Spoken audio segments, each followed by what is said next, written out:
পিরোজপুরের কাউখালী উপজেলার শিয়ালকাঠি ইউনিয়নের ঝেলাগাতি গ্রামে জমি নিয়ে বিরোধের জেরে নিহত রোকেয়া বেগমের হত্যার বিচার দাবিতে মানববন্ধন অনুষ্ঠিত হয়েছে।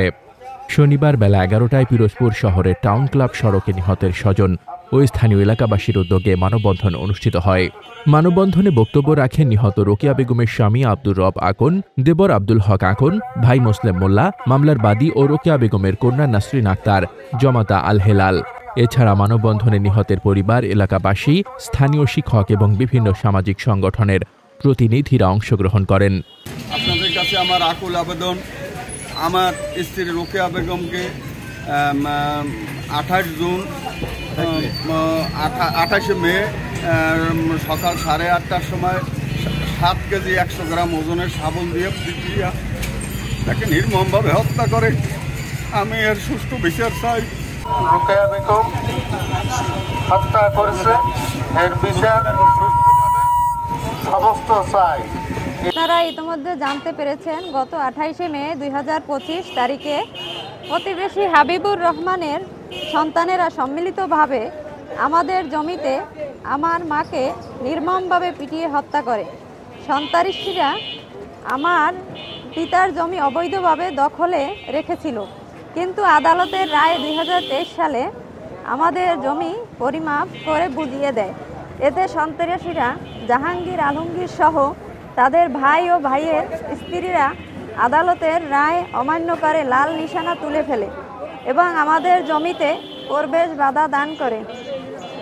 এই জমিতে আমার মাকে হত্যা করে এবং আসামিরা গ্রেপ্তার হয়। মামলার চার্জশিট প্রদানের পূর্বেই 3 জন আসামি জামিনে মুক্ত হয় এবং তারা তাদের প্রভাবশালী সহযোগীদের মাধ্যমে বাড়ি থেকে উচ্ছেদ ও আরও হত্যাকাণ্ডের ঘটনার হুমকি দিয়ে যাচ্ছে। 180 শতাংশ জমি দখল করে রেখেছিল। বিজ্ঞ আদালতের মাধ্যমে সেই জমির রায় আমার শ্বশুরের পক্ষে আসে এবং 2023 সালের 30 জানুয়ারি সেই জমি আদালত পরিমাপ করে এবং লাল নিশানা তুলে দিয়ে আছে। সেখানে সাংবাদিকরা উপস্থিত ছিলেন। পরবর্তীতে এই সন্ত্রাসী জাহাঙ্গীর আলমগীর, সোবাহান, আলামিন এবং তাদের স্থানীয় কিছু প্রভাবশালী মহলের প্ররোচনায় তারা সেই সরকারি নির্দেশনা অমান্য করে লাল নিশানা উঠিয়ে ফেলে এবং আমার শ্বশুরের জমি অবৈধভাবে দখল করে রাখে এবং তার স্বাভাবিক চলাচলে বাধা প্রদান করে। এভাবে দিনের পর দিন ওই সন্ত্রাসী গোষ্ঠী এই আব্দুর রব আকনের ফ্যামিলির উপর বর্বর নির্যাতন চালিয়ে আসছিল। এরই ধারাবাহিকতায় 2025 সালের 5 ফেব্রুয়ারি সন্ত্রাসী আলমগীর আমার শাশুড়ি রোকেয়া বেগমকে হত্যার উদ্দেশ্যে একবার আক্রমণ করে এবং আমি তাৎক্ষণিক বিষয়টি ওই স্থানীয় চেয়ারম্যান গাজী সিদ্দিক এবং কাউখালী থানার ওসি সোলাইমান সাহেবকে জানাই। সেক্ষেত্রে সোলাইমান সাহেব যদিও পুলিশ প্রেরণ করেছিল, কিন্তু ওই চেয়ারম্যান সিদ্দিক এ বিষয়ে কোনো পদক্ষেপ গ্রহণ করে নাই।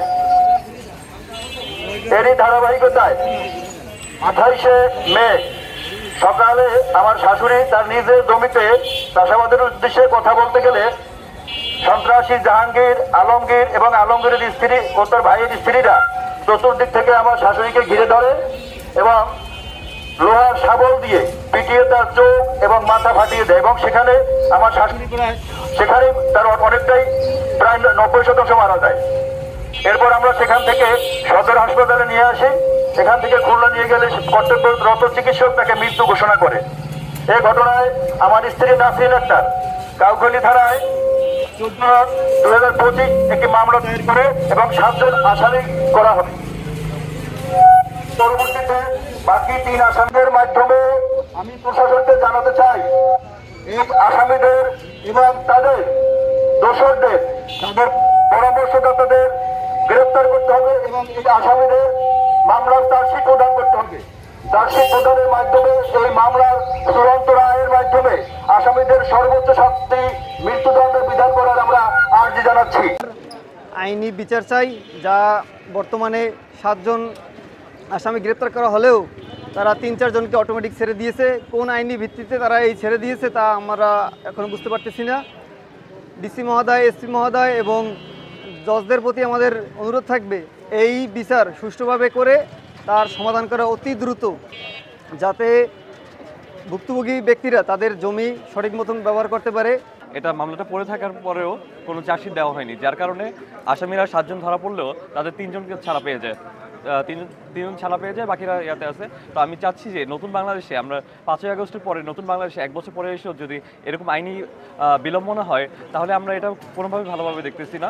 আমরা চাই যে এর সুষ্ঠু বিচার হোক এবং বিজ্ঞ যারা আছেন এবং যারা ন্যায়ের কাজ করতেছেন তাদেরকে কাছে অনুরোধ করব এই বিষয়ে দ্রুত চার্জশিট দেওয়ার ব্যবস্থা করবেন এবং এই হত্যাকাণ্ডের দ্রুত বিচারের আয়তায় আনবেন। ধন্যবাদ সবাইকে। মর্মাহত, দুঃখিত।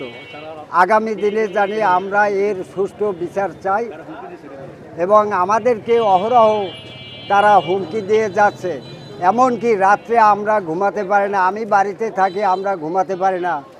মানববন্ধনে বক্তারা আরও বলেন, একজন নিরীহ নারীকে প্রকাশ্যে পিটিয়ে হত্যার পরও যদি বিচার না হয় তাহলে সাধারণ মানুষের আস্থা বিচার ব্যবস্থার প্রতি কমে যাবে। মানববন্ধন শেষে তারা রোকেয়া হত্যার দ্রুত চার্জশিট দাখিল ও আদালতের রায় কার্যকর করার দাবি জানান। মোহাম্মদ শামীম রেজা, দৈনিক খোলা চোখ।